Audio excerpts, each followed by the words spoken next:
ہماری ویڈیوز دیکھنے کے لیے ہمارے چینل صراط جنت کو سبسکرائب کریں۔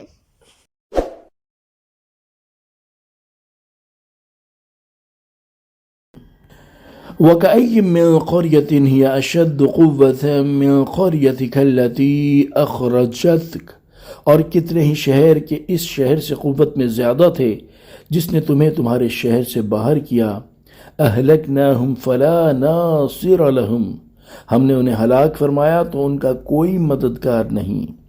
تفسیر صراط الجنان۔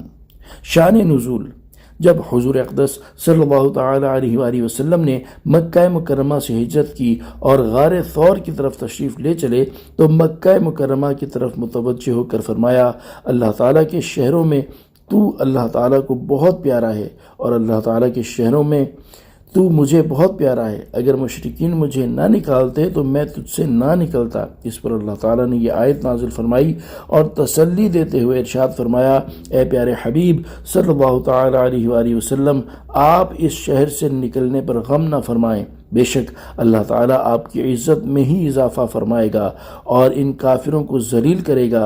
اور اپنی تسلی کے لیے اس بات پر غور فرمائیں کہ سابقہ زمانے میں بھی کئی شہروں کے باسی ان کفار مکہ سے زیادہ قوت والے تھے جو آپ کے مکہ مکرمہ سے نکلنے کا سبب بنے ہیں۔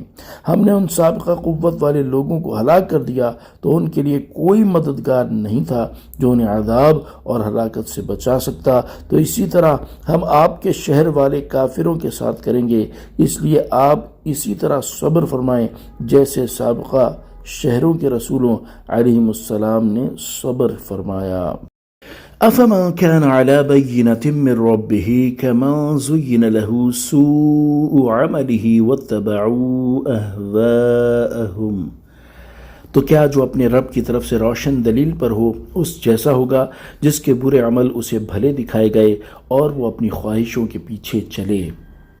تفسیر صراط الجنان۔ یہاں سے دوبارہ مومنوں اور کافروں کے احوال بیان کر کے ان میں فرق واضح کیا جا رہا ہے۔ چنانچہ اس آیت کا خلاصہ یہ ہے کہ اپنے رب عز و جل کی طرف سے روشن دلیل پر ہونے والے شخص سے مراد مومن ہے، کیونکہ وہ اپنی مثل بنا کر دکھانے سے عاجز کر دینے والے قرآن مجید اور نبی کریم صلی اللہ تعالی علیہ وآلہ وسلم کے معجزات کی مضبوط دلیل پر کامل یقین اور سچا جزم رکھتا ہے۔ تو جو شخص اپنے رب عز و جل کی طرف سے روشن دلیل پر ہو، کیا وہ اس کافر مشرک جیسا ہوگا جس کے برے عمل اس کے لیے خوبصورت بنا دیے گئے اور وہ اپنی خواہشوں کے پیچھے چلنے لگا اور اس نے کفر و بت پرستی اختیار کی؟ ہرگز وہ مومن اور یہ کافر ایک سے نہیں ہو سکتے اور ان دونوں میں کچھ بھی نسبت نہیں ہے۔